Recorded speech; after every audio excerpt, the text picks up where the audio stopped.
be taking care of PV every day. Taking care of PV every way. We've been taking care of PV. It's all ours. Taking care of PV and investing in our town PV.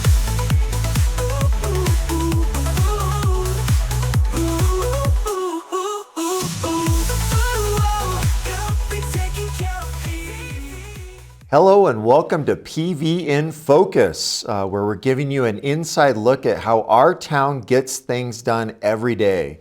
We're so glad you've joined us. Today I'm joined in the studio by Town of Prescott Valley Deputy Utilities Director Scott Keith.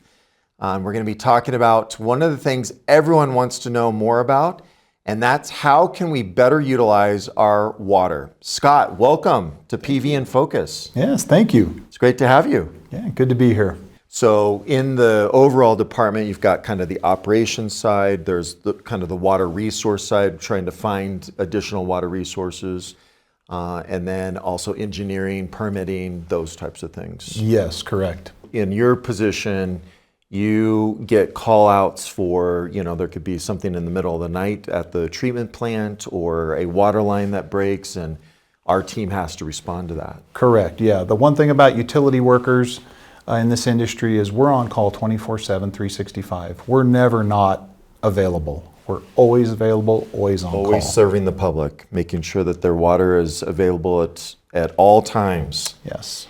Can you talk to us about the various aspects of the water utility system, from production to recharge, kind of the full gamut of the overall department? Yeah, certainly.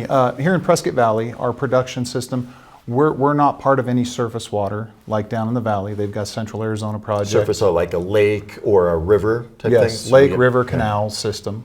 We are all groundwater. So we've got production wells here in the town, and then that water is pumped into our water system. And then from that point, all the water is used and consumed, and what's used in the homes would then flow down to the sewer treatment plant, where we treat that water, and then that water is treated and then put back into our reclaimed and our recharge system. Roughly, what's the percentage of water that, from a residential perspective, that is used and returned back into the system? So if they used 100 gallons, how much roughly would go to our treatment system to be reprocessed? It's about 50%. 50%. Okay. Yes.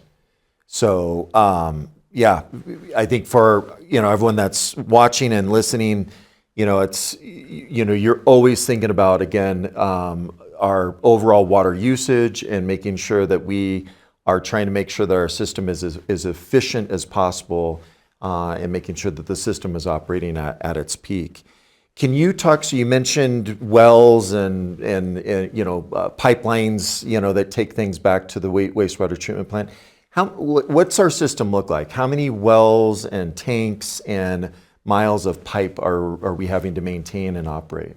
So we've got 27 production wells in the system, and we've got 400 miles of drinking water. 400 miles. Water Wow. mains in the system. And then we also have 17 water storage tanks. And it's a gravity-fed system.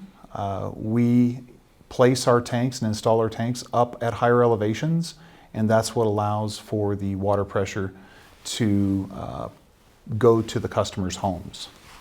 Most people, you go to the tap and you turn it on and take a drink, and you don't think about everything that goes in behind to make that happen. Do we test the water? Do we make sure that the water that's being delivered to someone's home or to a business, that it meets all of the federal, state, drinking water standards?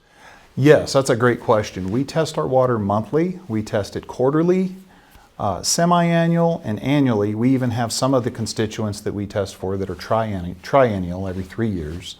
That water's tested. It's sent to a state-certified lab, and our water does meet or exceed all federal and state drinking water requirements. Great. And for everyone that's listening and watching, where would someone find that? If someone's wanting to verify what our numbers are, and just learn more about our testing process, what we're testing for, where would they go to get that information? They could go to the town's website and then go to the utilities page, and then there's a section for water quality. They can click on water quality, and then that will take them to the Consumer Confidence Report, or also known as the Annual Water Quality Report. Each year that's updated, so they will be able to see the most recent water quality test results. And do we, through the billing process, do we ever send it out anything, notices on an annual basis of where we're at with some of that testing? Yes, we send those test results out. That Consumer Confidence Report is required to go to citizens once a year, and it is sent out usually in June. Sometimes we'll do it in May, just depends on the scheduling and where things are at as far as the report being completed and ready. Great. Great. I'm native born here in Arizona, and water has always been a topic that is, front and center, I think, for everyone that lives here in a desert state. In our neck of the woods, it's a high desert area. We have limited water resources. We have to be mindful of our water consumption. What are some of the systems and the programs that we've put in place from the operations perspective to really make sure that we're conserving and watching every drop of water, that we're not wasting water? Yeah, over the past several years, the town has installed smart meters, and these smart meters can register down to tenths of gallons, and they can even detect a drip in a sink. And we've got those installed in our system. We're also working on getting all of our customers where they're on the smart Water Smart Portal network. We still have approximately 3,000 to 4,000 customers that need to get onto that portal or have the ability to be on the portal system. So we're installing meter transmitters at these other homes. There's about 3,000 to 4,000 left in the system that we want to get these installed. We're working on that. In fact, we've received grant funding for this, and we're looking at having those meter transmitters installed in those remaining 4,000 homes over the next year to year and a half.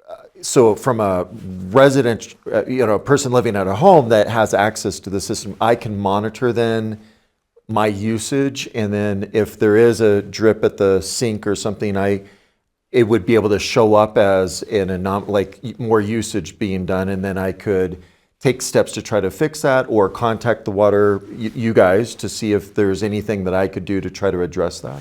Correct. Yes, we always encourage our customers, make sure and sign up for the Water Smart Portal. If you have any questions about it, call our customer accounts department. They can walk you through. They can get you onto this Water Smart Portal, and the Water Smart Portal allows people to be able to track their daily usage. If they go on a vacation and they're out of town for 2 weeks, they can set the system up to where they're on vacation. And if it detects a leak while they're gone, it'll notify them. It can notify them by an email or a text. So it's a great tool for catching those leaks and also saving customers from coming back to a home filled up with water damage, or a very high water bill. If someone had a really excessive leak, are there notifications that would go to our staff that would say this particular home or area, they're using a huge amount of water? Would we let someone know that? Is that something that's a possibility with the system? Yes, it is. They have to be set up on the Water Smart Portal, but it's primarily designed for the customer to receive those notifications. Excellent. What other programs? I know, you and I have had a chance to go out into the field and look at a new technology that was being used, a new system that was being used to save water with having to flush our system. So tell us why we need to flush parts of our water system. What's the driver behind that? And then what is this, to tell everyone that's listening a little bit more about what is this system that's helping to save us a lot of water? Okay, well I'll start with water flushing in general. Water flushing is something that needs to be done every 3 to 10 years, and there's several different factors that it comes down to, but we have our large water mains. Our groundwater has minerals in it, calcium, magnesium, And so there's sediment that settles out in the bottom of a water main. I like to liken it to a hot water heater. When you heat up water, the calcium precipitates out. You end up with the calcium flakes at the bottom of the hot water heater. So the sediment that's settling out is safe. It's not harmful to human beings, but it does create aesthetic issues with the color of the water, the smell, and even the taste of the water. So that's kind of the reason behind why we like to go out and flush. Typically, the way flushing took place in water systems in the past was that you would just go open a fire hydrant and you would put a diffuser on it and you would run the fire hydrant until it cleared. All that water is just going out onto the street or out into a lot area to be wasted. It's not being used on anything. Exactly. Under that. Exactly. scenario. Okay. It's all being wasted. Wow. So we can't. So there's a new way to do this that we actually, Prescott Valley was one of the first in the state, I believe, to really start to implement this new way of trying to save water. So tell us a little bit more about that. yeah, so the system's called NoDes, and it's really what it is. It's a no discharge flushing system.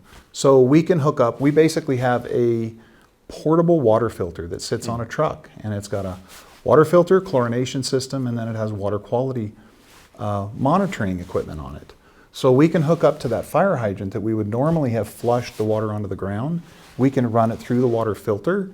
We can filter it, monitor its water quality, and then pump it back into the system so that we don't lose a drop of water. Very little loss there. Since we started using this, give us just roughly like how many millions of gallons do you think we've saved? We're about 85% complete with the flushing program. Flushing of our overall town system. The entire 85% town. complete. Okay. Yes, and we've saved 8.1 million gallons. 8.1 million gallons of water has been from not being just discharged out into the ground. Yes. That is tremendous. That is tremendous. What would you say, as we kind of wrap this up, just thinking about the importance of maintaining our system, investing in our system, why is that important? And then ultimately, why is water conservation important? Well, ultimately, as a utilities department, we strive to be able to provide safe and reliable water service. And the reliable side of that is where we have to invest back into our system. If we don't invest into our system, people will experience more water outages. There'll be more water main breaks, tank issues, pump issues. There's a lot of equipment in our system with 27 wells and 17 water tanks. You can only imagine. Yeah.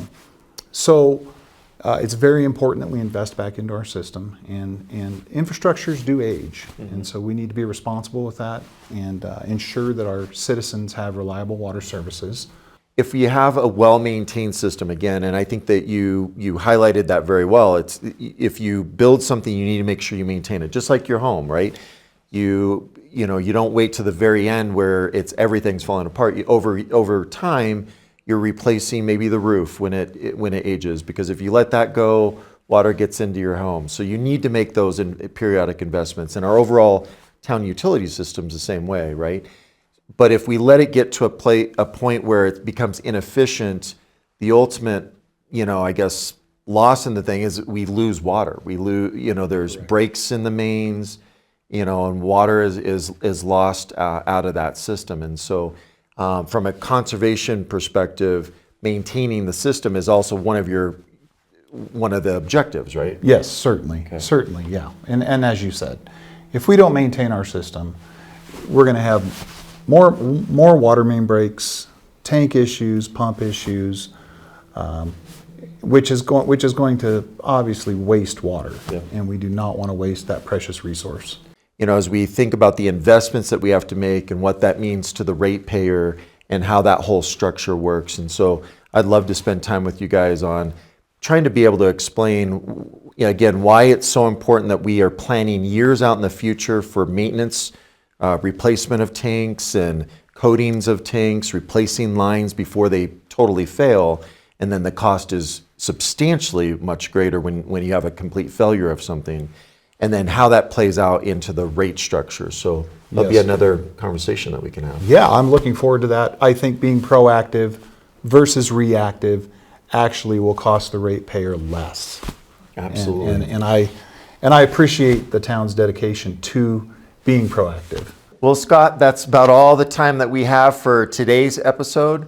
We really appreciate you joining us and want to remind you that you can also find this as a podcast wherever you listen to your favorite shows. Just look for PV in Focus.